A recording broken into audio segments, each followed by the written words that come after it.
എടി, നിനക്ക് എന്നെയാണോ നമ്മുടെ കുട്ടീനെയാണോ ഏറ്റവും ഇഷ്ടം? കുട്ടീനെ എന്നല്ല, നിനക്ക് എന്നെ ഏറ്റവും ഇഷ്ടം. അതെന്താ? നീ നിന്റെ കൂട്ടുകാരിയുടെ ഒപ്പം നമ്മുടെ കുട്ടീനെ ഒറ്റയ്ക്ക് വിടും, പക്ഷെ നീ അവളുടെ ഒപ്പം എന്നെ ഒറ്റയ്ക്ക് വിടും. അങ്ങനെ എങ്ങനെ അവളുടെ ഒപ്പം പോയാ അന്ന് നിന്റെ സമാധിയാണ്. ജാതിമതവും കുഴപ്പമില്ലാന്ന് പറയണ കേട്ട്. ആര്? വണ്ണവും കുഴപ്പമില്ലാന്ന് പറയണ കേട്ട്. ആര്? നിറവും കുഴപ്പമില്ലാന്ന് പറയണ കേട്ട്. ഇതൊക്കെ ആര് പറഞ്ഞ്? ഇവിടെ നിന്ന് പറയണ ഞാൻ കേട്ട്. അതെ, കല്യാണത്തിന് മുമ്പ് എന്നും അമ്പലത്തിൽ പോകുന്ന അമ്മ പറഞ്ഞല്ല, ഇപ്പൊ എന്താ പോവാത്തെ? എനിക്ക് നിന്നെ കിട്ടിയല്ലോ, അതുകൊണ്ട് എനിക്ക് ദൈവത്തിലുള്ള വിശ്വാസം തന്നെ നഷ്ടപ്പെട്ടു. എന്റെ അമ്മ എന്നോട് പറഞ്ഞതാ, നിങ്ങളെ കെട്ടല്ലേ കെട്ടല്ലേ കെട്ടല്ലേ എന്ന്. സത്യമായിട്ടും? ആ സത്യമായിട്ടും നിന്റെ അമ്മ എങ്ങനെ പറഞ്ഞു? പറഞ്ഞതാ. അപ്പൊ ആ സ്ത്രീക്ക് എന്നോട് എന്തുമാത്രം സ്നേഹം ഉണ്ടായിരുന്നു. ചെമ്മീൻ സിനിമയിലെ നായികയുടെ പേരെന്താ? ഷീല. അപ്പുറത്തെ വീട്ടിലെ ചേച്ചി എന്നാണ് താമസാക്കിയത്? 2018 ഫെബ്രുവരി 10. നിങ്ങളുടെ പഴയ ഒരു ലവറില്ലേ, അതിന്റെ കല്യാണം എന്നായിരുന്നു? ഓഗസ്റ്റ് 12. അല്ല, ഇതൊക്കെ എന്തിനിപ്പ എന്നോട് ചോദിക്കുന്നു? ഒന്നുമില്ല, ഇന്നലെ നമ്മുടെ വെഡിങ് ഡേ ആയിരുന്നു. അതെ, രാവിലെ തൊട്ട് അളിയൻ നിങ്ങളെ മാരേജ് സർട്ടിഫിക്കറ്റ് തപ്പിക്കൊണ്ടിരിക്കുകയാണല്ലേ. എന്തു അളിയ അതില്?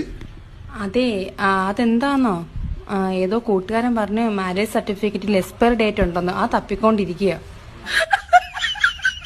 കള്ളത്തരം പറയത് കേട്ടോ. ക്ലാരയുടെ 2 ഇളയ പിള്ളേര്, 2 നിങ്ങളുടെ കൂട്ട് കോന്തപ്പല്ലുള്ള പിള്ളേരല്ലേ അവർ രണ്ടും? ഇതാ മീൻ മിക്കാൻ നടക്കുന്ന സുശീല എന്നോട് പറഞ്ഞത്. മീൻ മിക്കാൻ നടക്കണ സുശീലയുടെ മക്കളെ നീ കണ്ടിട്ടുണ്ടോ? എന്താ അതും നിങ്ങളുടെ കൂട്ടിരിക്കുവാന്നോ? പിന്നെ അല്ലാതെ. കണക്ഷനില്ല, സത്യമായിട്ടും കണക്ഷനില്ല. പിന്നെ ചുമ്മാ പറഞ്ഞുണ്ടാക്കണേ. എനിക്കിപ്പോ ഒരു കാര്യം മനസ്സിലായി, നിങ്ങൾ അകത്തോട്ട് നടക്ക്. ഇല്ല, അകത്തേക്ക് നടക്കും. നിങ്ങൾ അകത്തോട്ട് പോ. ഞാൻ പോകില്ല. നിങ്ങൾ അങ്ങനെ നീ എന്നിൽ എന്ത് കണ്ടിട്ടാ നീ എന്നെ കല്യാണം കഴിക്കാൻ തീരുമാനിച്ചേ? ഒരു ദിവസം ഞാൻ എന്റെ ബാൽക്കണിയിൽ നോക്കുമ്പോ ചേട്ടൻ തുണിയലക്കണ്ടതും പാത്രം കഴുകണ്ടതൊക്കെ കണ്ടിരുന്നു. എടി, നമ്മുടെ തെക്കേലെ സന്തോഷില്ലേ? സന്തോഷ്, നീ അവന്റെ ഭാര്യ ഉഷ. അവൾ ഒരു വില കൂടിയ സാരി ഉടുത്തോണ്ട് പോകുന്ന ഞാൻ ഇന്നലെ കണ്ടു. പക്ഷെ അവൾ ഉടുത്തോണ്ട് പോയെന്നെ കോലം കണ്ടേച്ചാലും മതി. എന്തായിരുന്നു? നീ അവിടെ ബ്ലൗസ് കണ്ടോ? അവിടെ ബ്ലൗസിന്റെ പുറവശം കാണണം. വെട്ടി തുറന്ന് മലത്തി വെച്ചേക്കണേ. അവളുടെ എല്ലാ ബ്ലൗസും അങ്ങനെ തന്നെ. കണ്ണെടുക്കത്തില്ല നമ്മള്.